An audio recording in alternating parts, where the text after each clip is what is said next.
Buenas tardes, les saluda Gabriela Llanes Figueroa Cerón. Soy alumna del curso de Derecho de Ejecución de Penas y Medidas de Seguridad del grupo número 5.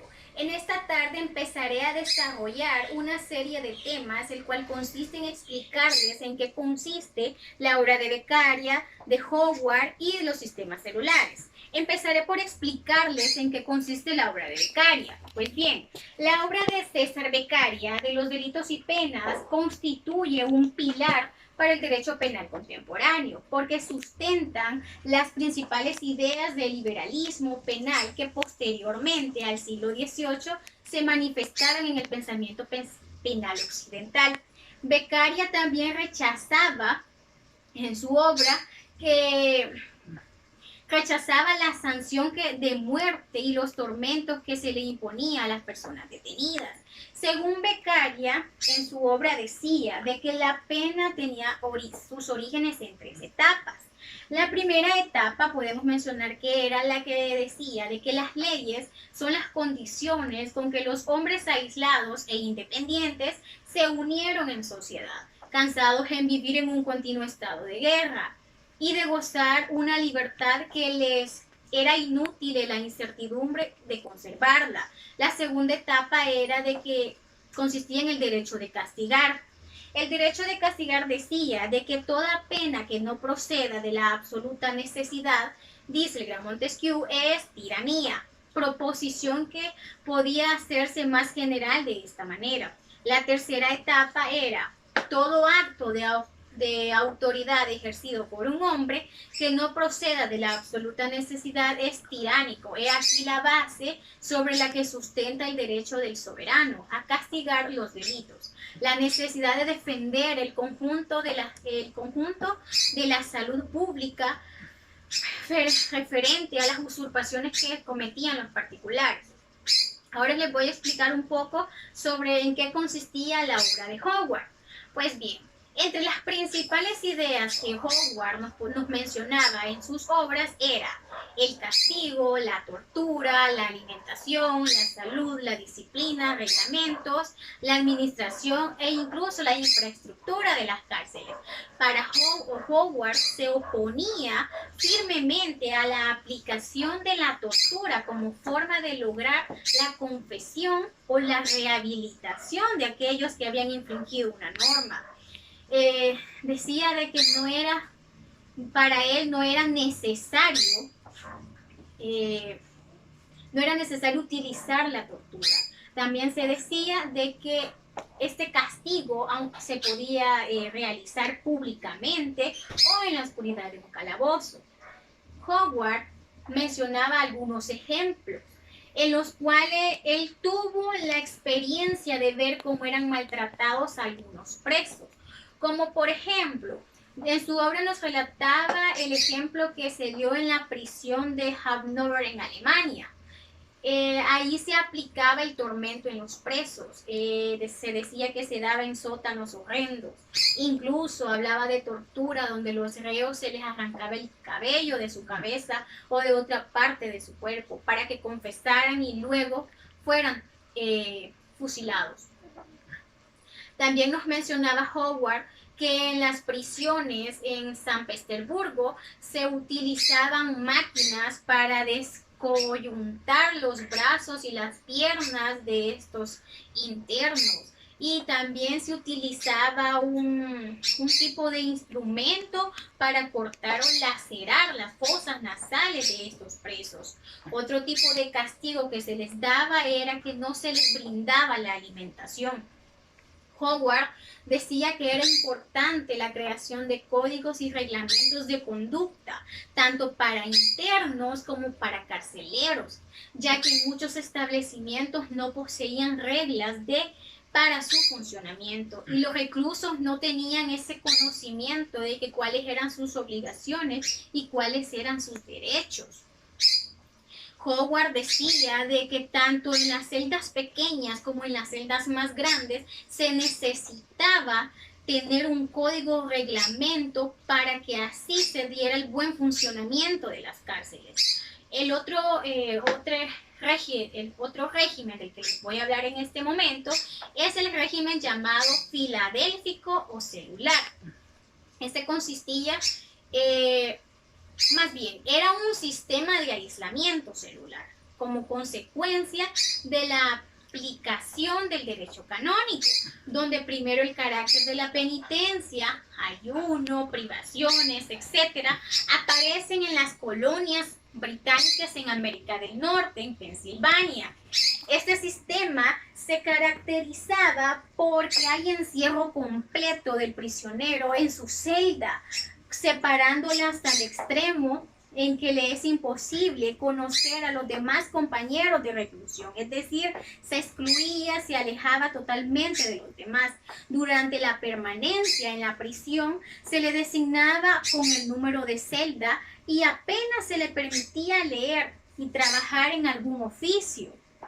También se le excluía de eso. La disciplina es la misma para todos. Su origen lo encontramos en las ideas de Howard, que es la obra anteriormente explicada, las que sirven a Franklin para que en el año de 1787 funde la Sociedad de Filadelfia y 3 años después construye la primera prisión celular, popularizándose así el sistema no solo en los Estados Unidos de Norteamérica, sino que en toda Europa. Existen 2 tipos de régimen de esta naturaleza: el rígido, que mantiene el aislamiento durante las 24 horas del día en la celda, que concedía cierta libertad a los presos. Desde un plano de observación inmediata, puede señalarse el pro y el contra de la forma punitiva, tal como ha sido planteada por sus impugnadores y por sus defensores. Señálense entre sus ventajas las siguientes: la disciplina, la reflexión y la autocrítica. Una vez puestos en libertad, no pueden los reclusos reconocerse y asociarse en sus actividades delictivas. Bueno, ahora les voy a explicar en qué consistía el régimen auguriano o mixto. Se dice que en 1818 se inaugura en Auburn, estado de Nueva York, un establecimiento penitenciario con las características de un régimen pensilvánico. En 1821 asume la dirección en este central Elam Slings, creador de este sistema, quien considera al castigo corporal como el más eficaz y el de menor peligro para la salud de los penados. En este régimen también se presenta las siguientes características. Era la que tenía que ser rígido, tenía que haber una disciplina, tenía que haber trabajo en común durante el día, silencio absoluto y separación completa en la noche, severo régimen de castigo y aplicación de penas corporales. Se le da relevancia al estilo de vida militar, de ahí la uniformidad de las celdas y del régimen cotidiano.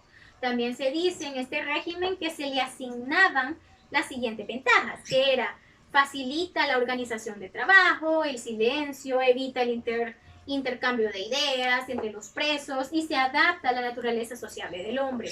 En tanto, muchos son los inconvenientes que se le han anotado, entre las cuales se destacaba la obligación del silencio, que comporta un suplicio, agudiza la severidad de los castigos que pugnan con los propósitos perseguidos con la represión.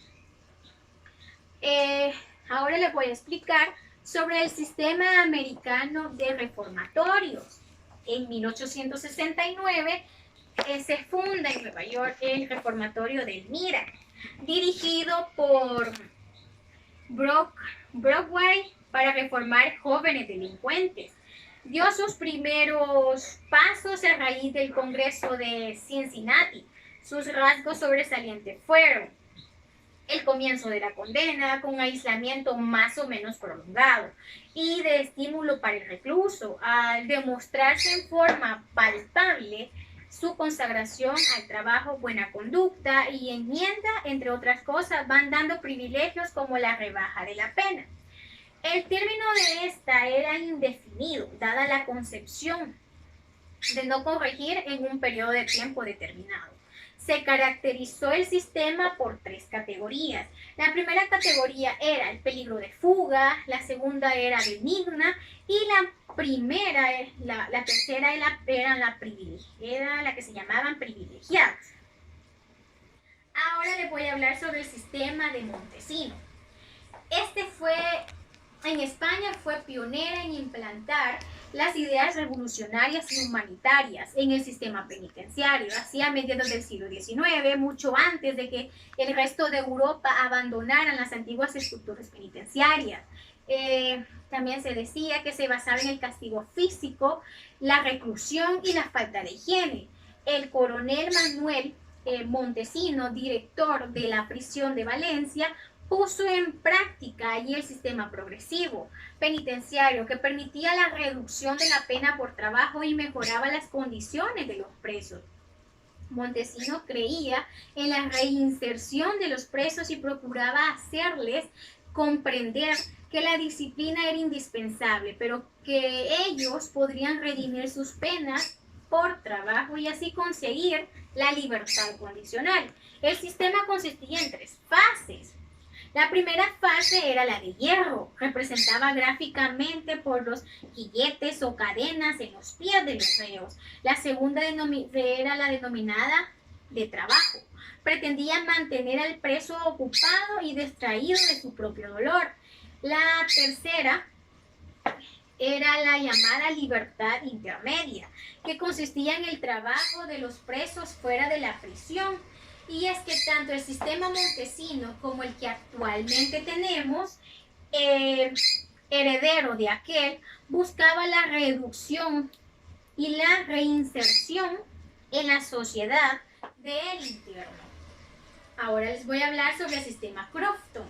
¿En qué consistía? Pues en Irlanda, el señor Walter Crofton, otro de los destacados apóstoles que ha tenido el penitenciarismo para evitar el estado de cosas imperantes, tomó como medida que constituyó un importante paso hacia el mejoramiento de las instituciones carcelarias, la implantación de la libertad condicional. Tuvo que aceptar como mal necesario el que se siguiera el sistema de comunidad, puesto que el aislamiento individual era imposible por la insuficiencia de las prisiones en su país.